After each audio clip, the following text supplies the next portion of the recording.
Hello friends, स्वागत है आप सभी का हमारे इस YouTube channel open study area पर।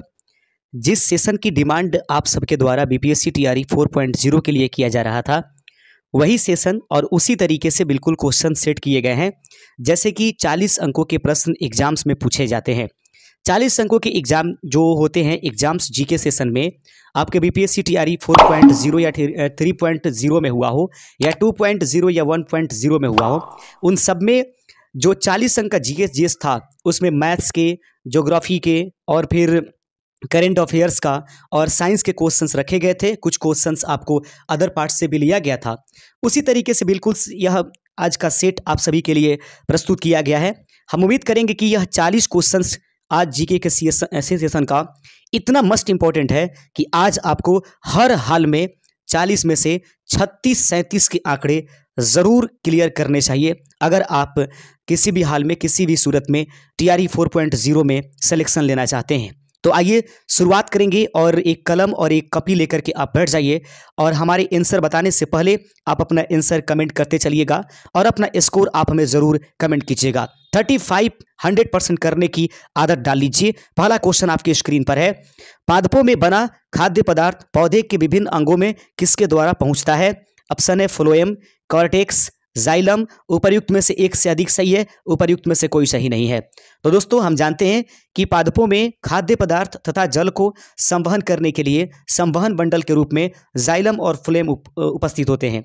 तो इसमें खाद्य पदार्थों को अगर ले जाने की बात किया जाए तो उसका सही आंसर हो जाएगा ऑप्शन नंबर ए। जितने लोगों ने भी ऑप्शन नंबर ए चुना है उन सभी का आंसर सही हो जाएगा। यदि चैनल पर नए हैं तो चैनल को सब्सक्राइब ज़रूर कर दीजिएगा मेरे प्रिय साथियों, और इस चैनल को आगे बढ़ाने में अपना योगदान जरूर दीजिए। हम लगातार कड़ी मेहनत आपके जीवन और आपके भविष्य के लिए कर रहे हैं और अक्सर आने वाले भविष्य में भी करेंगे। पाटलिपुत्र को किस शासक ने सर्वप्रथम अपनी राजधानी बनाया था? उदयन, अशोक महान, चंद्रगुप्त, विक्रमादित्य। उपर्युक्त में से एक से अधिक सही है, उपर्युक्त में से कोई सही नहीं है। आपका जो भी आंसर है फटाफट इसका आंसर आप लोग कमेंट कीजिएगा कि पाटलिपुत्र को किस शासक ने सर्वप्रथम अपनी राजधानी बनाया था। दिए गए ऑप्शंस में सही आंसर हो जाएगा उदयन। याद रखेंगे, उदयन के द्वारा सबसे पहले पाटलिपुत्र को अपनी राजधानी बनाया गया था और पाटलिपुत्र की स्थापना करने का भी श्रेय उदयन को जाता है। ऑप्शन नंबर ए इस प्रश्न का सही आंसर हो जाएगा। यदि आपने ऑप्शन नंबर ए चुना है तो अब तक आपके 2 प्रश्नों में से 2 अंक हो जाते हैं। ईमानदारी पूर्वक आप अपना स्कोर जरूर हमें कमेंट कीजिएगा प्रिय साथियों, और ध्यान रखिए आप अपने इस चैनल को आगे बढ़ाते चलिए। नालंदा विश्वविद्यालय की किस लिए विश्व प्रसिद्ध था? नालंदा विश्वविद्यालय किस लिए था प्रसिद्ध? याद रखेंगे, चिकित्सा विज्ञान के लिए, तर्कशास्त्र के लिए, बौद्ध दर्शन के लिए। उपर्युक्त में से एक से अधिक सही है, उपर्युक्त में से कोई सही नहीं है। तो दोस्तों, हम सभी को जानना चाहिए कि नालंदा विश्वविद्यालय किस लिए प्रसिद्ध था प्राचीनतम काल से ही। तो सही आंसर है इसका ऑप्शन नंबर सी, बौद्ध दर्शन करने के लिए। बौद्ध दर्शन हेतु कई जगहों से, कई देशों से, मुख्य रूप से चाइना से कई प्रकार के यहाँ पर यात्री आए और अपना दर्शन यहाँ पर प्राप्त किया, ज्ञान अर्जित किए और फिर अपने देश को लौटे और पूरी दुनिया में इसकी चर्चा किया और अपने द्वारा लिखी गई कई पुस्तकों में भी इसका वर्णन किया। आगे बढ़ते चलते हैं। अगला नंबर क्वेश्चन आपके सामने है। चौथा नंबर प्रश्न है। बिल्कुल दोस्तों, ऐसा ही हूबहू क्वेश्चंस इस बार के यही लेवल होंगे और ऐसा ही लेवल बीपीएससी टीआरई के द्वारा रखे भी जाते हैं। मुख्यमंत्री किसके लिए जिम्मेदार नहीं है? निम्नलिखित में से वह कौन सा ऑप्शन है जिसके प्रति मुख्यमंत्री जिम्मेदार नहीं रहता है? प्रश्न आपके सामने उपस्थित कराया गया है। अब ऑप्शन की बारी है। पहला ऑप्शन है राज्य प्रशासन चलाने हेतु कानून और व्यवस्था बनाए रखना, राज्य की सुरक्षा करना। उपर्युक्त में से एक से अधिक सही है, उपर्युक्त में से कोई सही नहीं है। प्रिय बंधुओं, ध्यान रखेंगे कि यह प्रश्न जो है मुख्यमंत्री किसके लिए जिम्मेदार नहीं है, दिए गए ऑप्शन में राज्य की सुरक्षा के हेतु जो है वह मुख्यमंत्री जिम्मेदार नहीं होता है, बल्कि वहां की प्रशासन और प्रशासनिक विभाग इसकी जिम्मेदारी रखता है। ऑप्शन नंबर सी इस प्रश्न का सही आंसर है। अगला क्वेश्चन देख लेंगे। वित्तीय घाटे का तात्पर्य क्या है? दिए गए ऑप्शंस में से आपको ऑप्शन चुनने हैं। वित्तीय घाटे का मतलब क्या होता है? What do you mean about this sentence? खर्च से अधिक आय, स्फीति या सभी मदों से प्राप्त आय खर्च से कम होना, ये वित्तीय घाटे कहलाते हैं। या उपर्युक्त में से कोई सही नहीं है, उपर्युक्त में से एक से अधिक सही है, ऐसा ऑप्शन आपके सामने दिया गया है। तो दोस्तों, वित्तीय घाटे के तात्पर्य का मतलब होता है कि सभी मदों से प्राप्त आय और खर्च से कम, आय जो होगा खर्च से कम, उस स्थिति को वित्तीय घाटे के रूप में जाने जाएंगे। आगे बढ़ते चलते हैं, अगला क्वेश्चन। प्रश्न नंबर 6 आपके स्क्रीन पर है कि निम्नलिखित में से कौन सा मूल अधिकार भारतीय संविधान द्वारा नागरिकों को नहीं प्रदान किया गया है। याद रखेंगे, निम्नलिखित में से वह कौन सा मूल अधिकार है जो भारतीय संविधान द्वारा, देखेंगे कहता है कि विदेशी नागरिकों को, याद रखेंगे पहला नंबर 6 नंबर क्वेश्चन को देख लेंगे। याद रखेंगे, प्रश्न कहता है कि निम्नलिखित में से कौन सा मूल अधिकार भारतीय संविधान द्वारा विदेशी नागरिकों को नहीं प्राप्त किया गया है। नहीं दोस्तों, यहाँ पर विदेशी नागरिक नहीं, सिर्फ नागरिक की ही बात की गई है। निम्नलिखित में से कौन सा मूल अधिकार भारतीय संविधान द्वारा नागरिकों को नहीं प्रदान किया गया है, बल्कि इसको बाद में दिया गया। कहता है कि देश के सभी भागों में बसने का अधिकार, ये एक प्रकार की मूल अधिकार है। लिंग समानता का अधिकार, यह एक प्रकार की मूल अधिकार है। लेकिन सूचना का अधिकार, यह एक प्रकार का मूल अधिकार नहीं है, बल्कि यह एक प्रकार की डिमांड है जिसको पूर्ण की जाती है। याद रखेंगे, ऑप्शन नंबर सी इस प्रश्न का सही आंसर हो जाएगा। ऑप्शन नंबर सी इस प्रश्न का राइट आंसर है। आइए मेरे प्रिय साथियों, आगे चलते हैं 7वें नंबर क्वेश्चन की तरफ। और 7वां नंबर प्रश्न देख लीजिएगा। अंतरराष्ट्रीय मुद्रा कोष की स्थापना की किस समझौते के अंतर्गत हुई थी। यहां पर किस कर देंगे, अंतरराष्ट्रीय मुद्रा कोष की स्थापना किस समझौते के अंतर्गत किया गया है। वुड्स समझौता, ब्रिटेन स्टोन समझौता, एस वुड्स समझौता। उपर्युक्त में से एक से अधिक सही है, उपर्युक्त में से कोई सही नहीं है। एक बार पुनः हम इस प्रश्न को दोहराने की कोशिश करेंगे। अंतरराष्ट्रीय मुद्रा कोष की स्थापना किस किस समझौते के अंतर्गत हुआ था। तो ऑप्शंस आपके सामने उपस्थित करा दिए गए हैं। इसका सही आंसर है कि अंतरराष्ट्रीय मुद्रा कोष की स्थापना वुड्स समझौता के अंतर्गत किया गया था। ऑप्शन नंबर ए इस प्रश्न का सही आंसर है। 8वां नंबर क्वेश्चन देख लीजिएगा। प्रश्न कहता है 8वां नंबर, बिल्कुल गौर से देखिए। प्रश्न कहता है भारत में झूम खेती के अंतर्गत भूमि का सर्वाधिक प्रतिशत किस राज्य में उपस्थित है। दिया गया प्रश्न आपके सामने उपस्थित करा दिया गया है। भारत में, प्रश्न कहता है कि भारत में झूम खेती के अंतर्गत भूमि का सर्वाधिक प्रतिशत किस राज्य में उपस्थित किया गया है। दोस्तों, ऐसे तो इस प्रश्न का आंसर मणिपुर होना चाहिए, लेकिन यहां पर कहता है कि सर्वाधिक प्रतिशत कहां पर हो जाएगी, तो इसमें उपर्युक्त में से कोई नहीं इसका राइट आंसर हो जाएगा। और ऐसे अगर पूछा जाए कि इसमें सबसे अधिक कौन है, तो मणिपुर इसका राइट आंसर हो जाएगा। आगे बढ़ते चलते हैं, अगला क्वेश्चन आपके सामने है। बिहार सरकार ने किस वर्ष सरकारी नौकरियों में महिलाओं के लिए 35% आरक्षण का प्रावधान किया। बिहार सरकार के द्वारा किस वर्ष में सरकारी नौकरियों में महिलाओं के लिए 35% आरक्षण प्रदान किया गया है। 9वें नंबर प्रश्न का सही आंसर हो जाएगा ऑप्शन नंबर ए 2016 ईस्वी में जो है बिहार के सरकारी नौकरियों में महिलाओं को 35% आरक्षण देने की बात की गई है। आगे बढ़ते चलते हैं। 10वां नंबर क्वेश्चन आपके स्क्रीन पर है कि बिहार का सर्वोच्च साहित्यिक सम्मान से सम्मानित कौन है। बिहार के सर्वोच्च साहित्यिक सम्मान से सम्मानित होने वाले कौन है। फणीश्वर नाथ रेणु, या फिर राजेंद्र सम्मान, या कालिदास सम्मान। तो इसमें से कौन सा वह सम्मान है जिसको साहित्य सम्मान के रूप में, सर्वोच्च सम्मान के रूप में जाना जाएगा। सही आंसर है फणीश्वर नाथ रेणु सम्मान, जो सर्वोच्च साहित्यिक सम्मान के रूप में ये सम्मानित माने गए हैं। अगला क्वेश्चन है 11 नंबर, प्रेमचंद्र का जन्म कब हुआ। प्रश्न आपके सामने है, बड़ा ही शानदार प्रश्न है। प्रश्न कहता है कि प्रेमचंद्र का जन्म कब हुआ। 11 नंबर प्रश्न का सही आंसर है 31 जुलाई 1880 ईस्वी में प्रेमचंद्र साहब का जन्म हुआ था। इनके द्वारा लिखी जाने वाली कई प्रकार की पुस्तक है, जिसमें गोदान और भी कई प्रकार के सोजे वतन इत्यादि बहुत इंपॉर्टेंट इनके कृतियां हैं। एक पूर्णतः प्रत्यास्थ टक्कर में, याद रखिएगा, एक पूर्ण प्रत्यास्थ टक्कर में क्या हालचाल रहता है। केवल संवेग संरक्षित रहता है, संवेग एवं गति दोनों संरक्षित रहता है, केवल गति ऊर्जा संरक्षित रहती है। उपर्युक्त में से एक से अधिक सही है, या उपर्युक्त में से कोई सही नहीं है। दिए गए प्रश्न का सही आंसर हो जाएगा दोस्तों 12वें नंबर प्रश्न का कि एक पूर्णतः प्रत्यास्थ टक्कर में संवेग एवं गति दोनों के दोनों संरक्षित रहते हैं। 12 नंबर प्रश्न का ऑप्शन नंबर बी इसका राइट आंसर हो जाएगा। आगे बढ़ते चलते हैं। अगला नंबर क्वेश्चन प्रश्न है, हम रबर के गद्दे वाले सीट पर बैठते हैं या जब गद्दे पर लेटते हैं तो उसका आकार परिवर्तित हो जाता है, ऐसे पदार्थ में पाई जाती है। याद रखिएगा, जब हम रबर के गद्दे वाले सीट पर बैठते हैं या जब गद्दे पर लेटते हैं तो उसका आकार परिवर्तित हो जाता है, ऐसे पदार्थ में कौन सी गुण पाई जाती है? उसमें गतिज ऊर्जा होती है, उसमें स्थितिज ऊर्जा होगी, संचित ऊर्जा होगी, उपर्युक्त में से एक से अधिक सही होगा, उपर्युक्त में से कोई सही नहीं होगा। दिए गए प्रश्न का सही आंसर हो जाएगा प्रिय मित्रों 13वें नंबर प्रश्न का राइट आंसर है ऑप्शन नंबर बी, क्योंकि उसमें गतिज स्थितिज ऊर्जा पाई जाती है। ऑप्शन नंबर बी इस प्रश्न का सही आंसर है। स्थिति में परिवर्तन होने के कारण से जो ऊर्जा मुक्त होती है उसे स्थितिज ऊर्जा के नाम से जानते हैं, तो इस प्रकार से वहां स्थितिज ऊर्जा इसका राइट आंसर हो जाएगा। व्यक्ति अपनी दाढ़ी बनाने के लिए जिस दर्पण को प्रयोग में लाता है वह निम्नलिखित में से कौन है? व्यक्ति अपनी दाढ़ी बनाने के लिए जिस दर्पण को प्रयोग में लाता है निम्नलिखित में से वह दर्पण कौन सी है?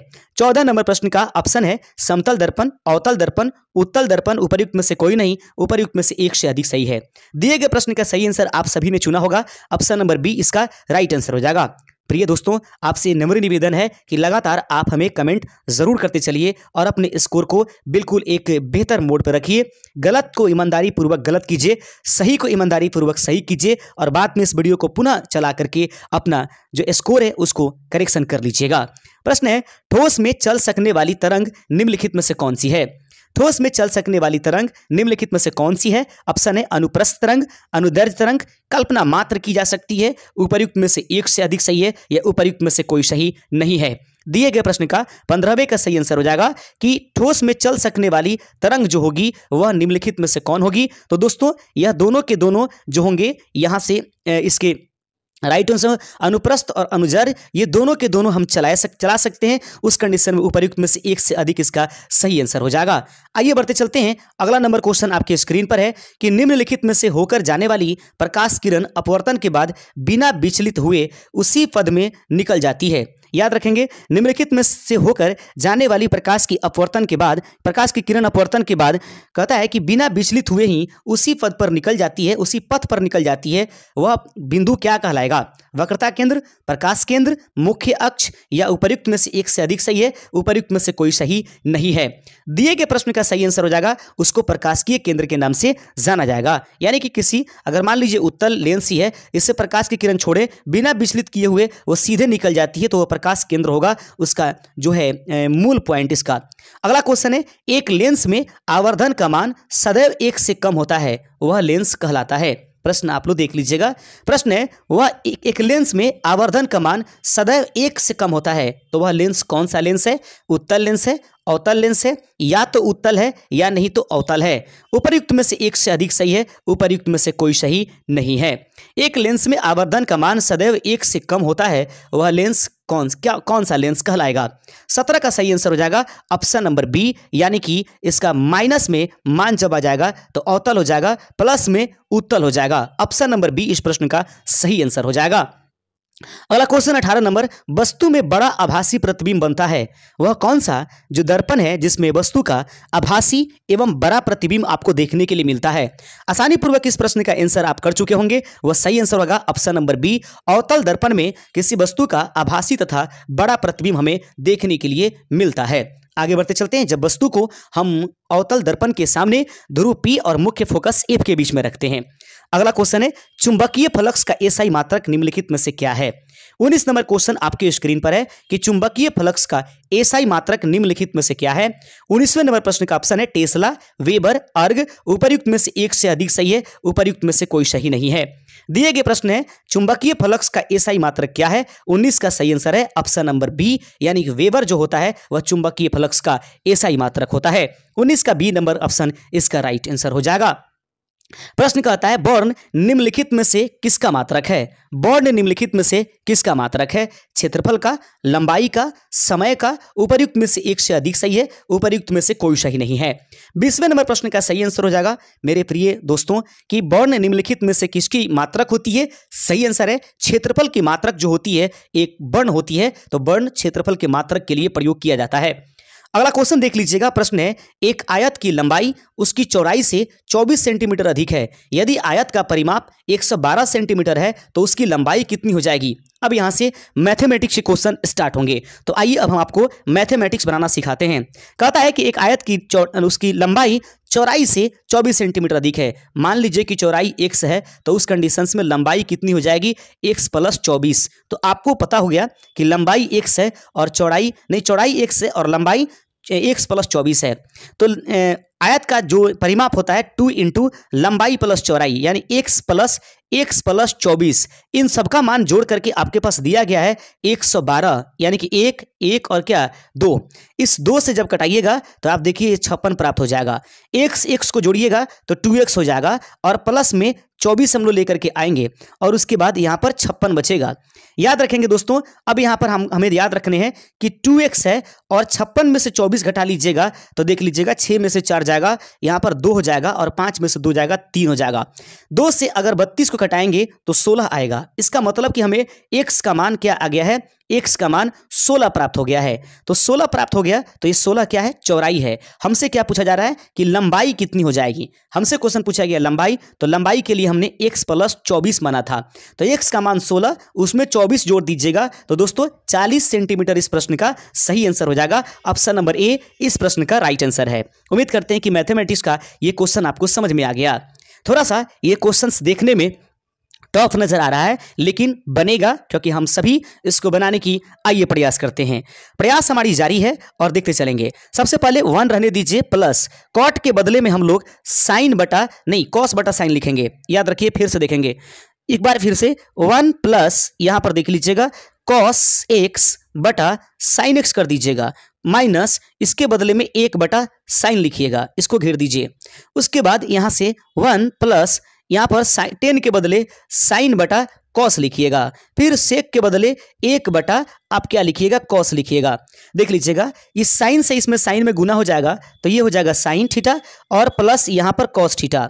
साइन से साइन कैंसिल हो जाएगा, माइनस में 1 बचेगा और बटा में सिर्फ साइन आएगा।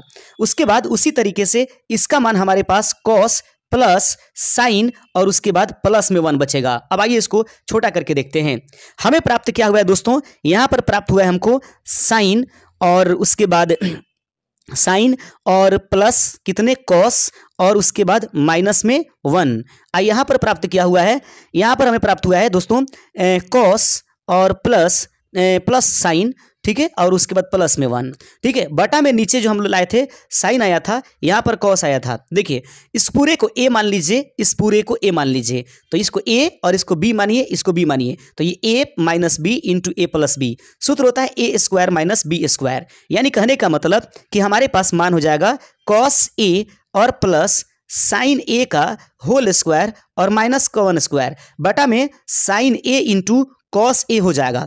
अब इसको तोड़ेंगे हम तो हमें प्राप्त क्या हो जाएगा, sine square theta plus cos square theta plus 2 sine theta into cos theta और माइनस में क्या 1 और बटा में जैसे का तैसा।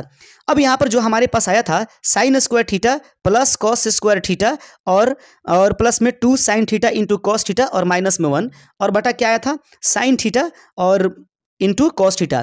देखिए दोस्तों ये पूरे का मान 1 हो जाएगा, तो इस 1 से यह वाली 1 कैंसिल हो जाएगी और इस sine theta into cos theta से यहाँ का sine theta into cos theta खत्म हो जाएगा। बाकी अंत में क्या बचेगा 2। खोज लीजिए ऑप्शंस में कहीं 2 है क्या, √2 4 1/2 उपर्युक्त में से एक से अधिक सही, उपर्युक्त में से कोई सही नहीं।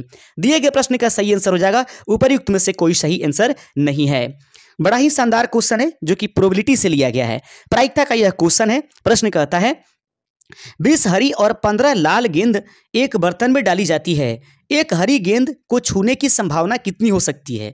यानी ये प्रायिकता का क्वेश्चन है। तो हम कभी भी संभावना वाले क्वेश्चन जब बनाते हैं तो अनुकूल घटना बटा कुल घटना चुनते हैं। तो हमें जिस घटना को निकालना है उसको ऊपर रखते हैं। हरा गेंद है, हमें निकालने हैं हरी गेंद। याद रखेंगे हरी गेंद निकालना है तो हरी गेंद की संख्या 20 ऊपर रख देंगे, नीचे कुल जोड़ देंगे।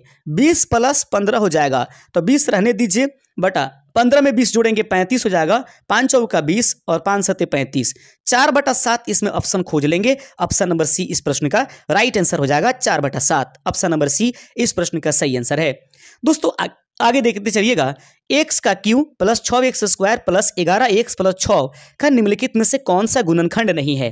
दोस्तों याद रखिएगा जब हम इसका शून्यक निकालेंगे x प्लस 4 बराबर 0 तो x बराबर -4 आएगा। फिर उसके बाद -1 आएगा, ये -2 आएगा।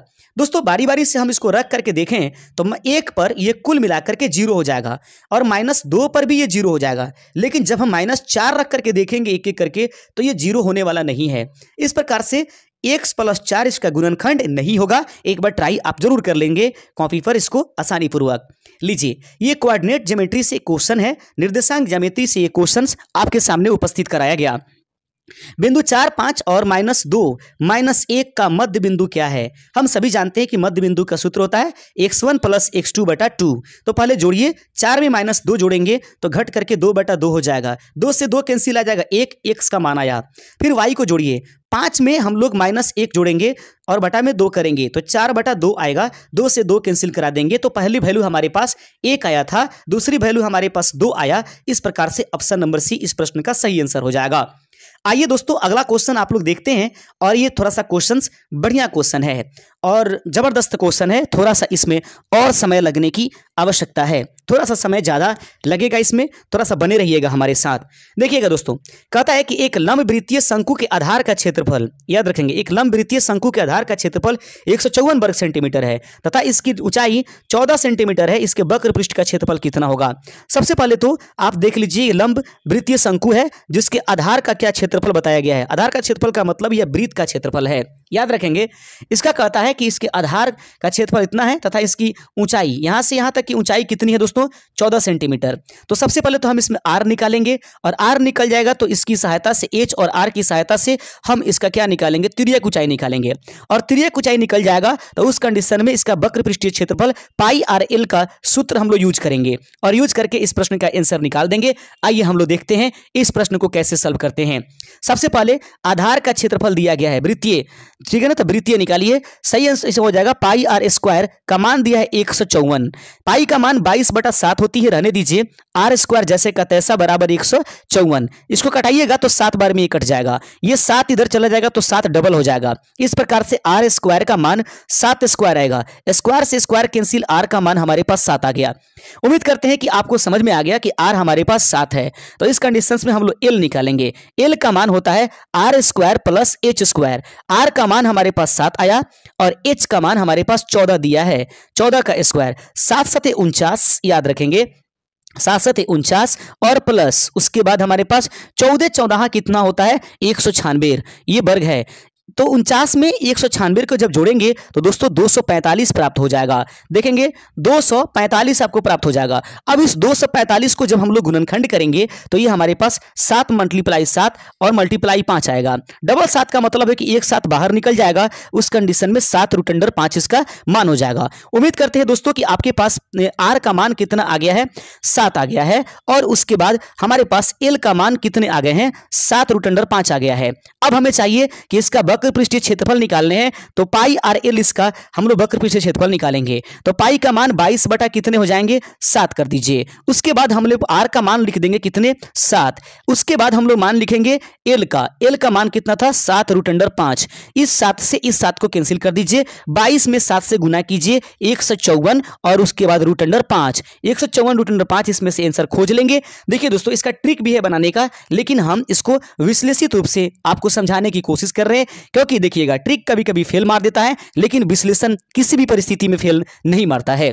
आइए क्वेश्चंस देख लेंगे। अगला क्वेश्चन आपके स्क्रीन पर है, थोड़ा सा और छोटा करने की आवश्यकता पड़ गई है। प्रश्न को ध्यान से देखिए। लोहे के 3 घनों की भुजाएं क्रमशः 6 सेंटीमीटर, 8 सेंटीमीटर और उसके बाद क्या है 10 सेंटीमीटर दिया गया है। इन घनों को पिघलाकर एक नया घन बना दिया गया। घन की भुजा की लंबाई क्या हो जाएगी? तो सबसे पहले इन घनों की भुजा याद रखिएगा, ए क्यू का मान 8 भुजा दिया गया है। देख लेंगे आप, सबसे पहले दिया क्या गया है? ए का मान हमारे पास 6 दिया है, फिर उसके बाद ए का मान 8 दिया है और फिर ए का मान हमारे पास 10 दिया है। यानी इन सभी का आयतन निकालकर एक जगह कर लेते हैं। 6 का स्क्वायर प्लस नहीं क्यू प्लस 8 का क्यू प्लस 10 का क्यू। दोस्तों 6 6 का 36, इसको सभी को गुना करके अगर एक साथ हम लोग जोड़ने की कोशिश करेंगे तो 1728 हमें प्राप्त हो जाएगा। इस कंडीशंस में टोटल का जो हमारे पास आयतन आया वह कुल कितने आ गए? वो आ गया 1728।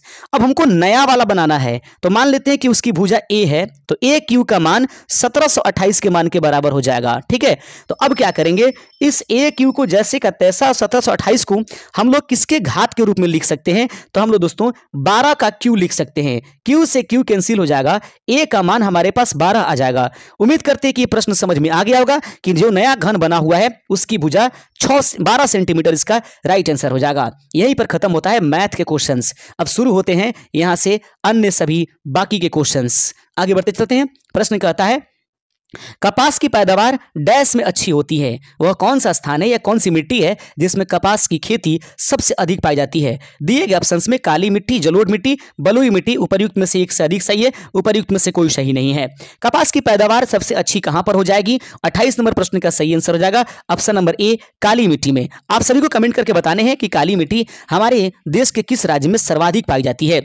बांदीपुर वन्यजीव अभयारण्य डैश में स्थित है? तमिलनाडु, राजस्थान, कर्नाटक। उपर्युक्त में से एक से अधिक सही है, उपर्युक्त में से कोई सही नहीं है।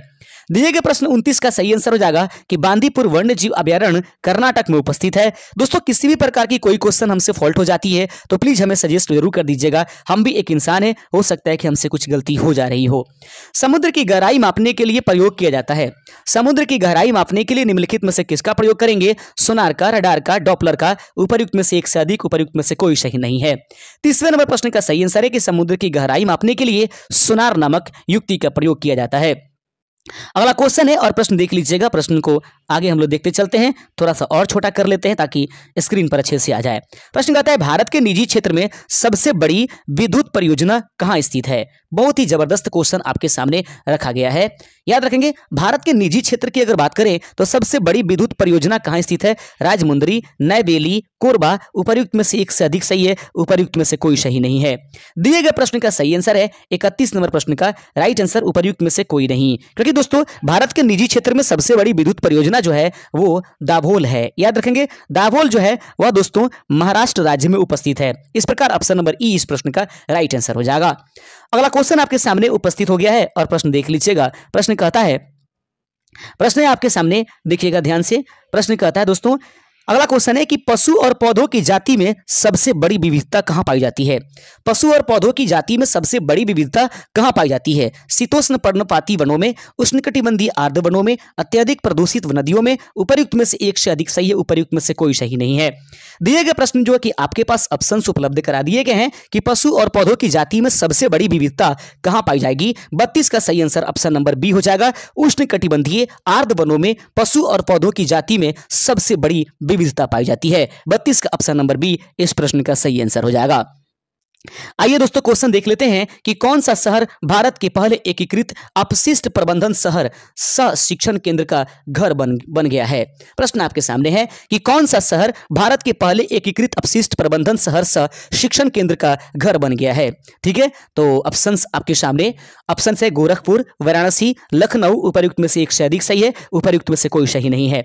दिए गए प्रश्न का सही आंसर है 33 का ऑप्शन नंबर ए, गोरखपुर इसका राइट आंसर हो जाएगा। अगला क्वेश्चन 34 नंबर प्रश्न आपके सामने है कि समर्थ उद्यम भारत 4.0 किस मंत्रालय की पहल है? समर्थ, याद रखेंगे, समर्थ उद्यम भारत 4.0 किस मंत्रालय की पहल के रूप में जानी जाती है? यहां से एक करंट अफेयर्स के क्वेश्चन है। विज्ञान और प्रौद्योगिकी मंत्रालय, भारी उद्योग मंत्रालय, शहरी विकास मंत्रालय। उपर्युक्त में से एक से अधिक सही है। प्रश्न है इसका, तो सही आंसर हो जाएगा ऑप्शन नंबर बी, भारी उद्योग मंत्रालय के द्वारा यह जारी किया गया है। 34 का ऑप्शन नंबर बी, समर्थ उद्यम भारत 4.0 जो है यह भारी उद्योग मंत्रालय के द्वारा पहल की गई है। अगला क्वेश्चन आपके सामने देख लीजिएगा। प्रश्न है कि हाल ही में राजस्थान में लिटिल बंटिंग पक्षी कहां देखा गया है? हाल ही में राजस्थान में लिटिल बंटिंग पक्षी कहां देखा गया है? तो माउंट आबू में, जयपुर में, उदयपुर। उपर्युक्त में से कोई सही नहीं है या उपर्युक्त में से एक से अधिक सही है। दोस्तों इस प्रश्न का सही आंसर हो जाएगा कि हाल ही में राजस्थान में लिटिल बंटिंग पक्षी कहां देखा गया। 35वें का राइट आंसर हो जाएगा ऑप्शन नंबर आपके सामने ए, माउंट आबू में इसको देखा गया है। आइए बढ़ते चलते हैं दोस्तों। 36 नंबर क्वेश्चन आपके सामने है, गणतंत्र दिवस 2025 की झांकियों का विषय क्या है? तो गणतंत्र दिवस 2025 की झांकियों का विषय निम्नलिखित में से क्या था? भारत लोकतंत्र की जननी, स्वर्णिम भारत विरासत और विकास, लद्दाख की पर्यटन और समग्र संस्कृति। उपर्युक्त में से एक से अधिक सही है, उपर्युक्त में से कोई सही नहीं है। दोस्तों बिल्कुल चैनल पर आप बने रहिएगा और बड़ी कड़ी मेहनत के साथ हमको एक वीडियो बनाने पड़ते हैं। आप एक वीडियो बनाकर देखिए, फिर पता चलेगा कि कितनी मुश्किल काम है।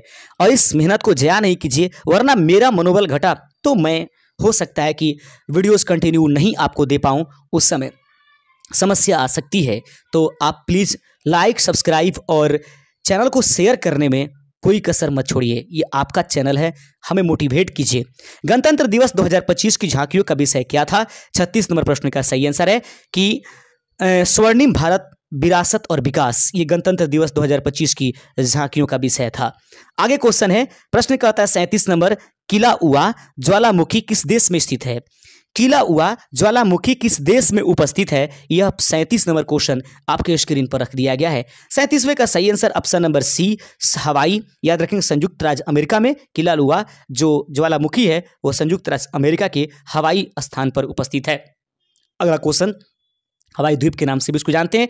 बिहार में गया नगर किस नदी के तट पर उपस्थित है? बिहार स्पेशल का ये क्वेश्चन है। बिहार में गया नगर किस नदी के किनारे उपस्थित है? कमला, फल्गु, गंगा। उपर्युक्त में से एक से अधिक, उपर्युक्त में से कोई सही नहीं। तो बिहार में गया नगर जो है वह फल्गु नदी के किनारे उपस्थित है, निरंजना के किनारे, जहां पर गौतम बुद्ध को ज्ञान की प्राप्ति हुई थी। आगे क्वेश्चन आपके सामने है और प्रश्न नंबर देख लीजिएगा। प्रश्न नंबर 39 आपके स्क्रीन पर है। महात्मा गांधी ने प्रथम सत्याग्रह बिहार में किस स्थान पर किया था? महात्मा गांधी ने प्रथम सत्याग्रह बिहार में किस स्थान पर किया था? चंपारण, चिरांद, पटना। उपर्युक्त में से एक से अधिक सही है, उपर्युक्त में से कोई सही नहीं है। दिए गए प्रश्न का सही आंसर हो जाएगा कि महात्मा गांधी ने प्रथम सत्याग्रह बिहार के किस स्थान पर किया था? चंपारण इसका राइट आंसर हो जाएगा। कुछ बहुत हार्ड क्वेश्चन के बाद ऐसे क्वेश्चंस एक तो मिल करके थोड़ा सा सहूलियत जरूर अब आपको मिली होगी। बिहार के समाचार पत्रों में सबसे पहले प्रकाशित होने वाला समाचार पत्र कौन सा है? बिहार के समाचार पत्रों में सबसे पहले प्रकाशित होने वाला समाचार पत्र कौन है? अमृत बाजार पत्रिका, द इंडियन नेशनल, आर्यवर्त। उपर्युक्त में से एक से अधिक सही है, उपर्युक्त में से कोई सही नहीं है। दिए गए प्रश्न का सही आंसर हो जाएगा दोस्तों कि बिहार के समाचार पत्रों में सबसे पहले प्रकाशित होने वाला समाचार पत्र जो है वो अमृत बाजार पत्रिका है। उम्मीद करेंगे कि यह सेशन आपके लिए बहुत ही लाभदायक हुआ होगा। शुक्रिया। कोई भी सेशन अगर आपका छूट गया है तो हमारे यूट्यूब चैनल के प्लेलिस्ट में TRE 4.0 के नाम से एक प्लेलिस्ट बना है, वहां से जाकर के आप अपने पिछले सारे सेशन को कवर कर सकते हैं। शुक्रिया। जय हिंद।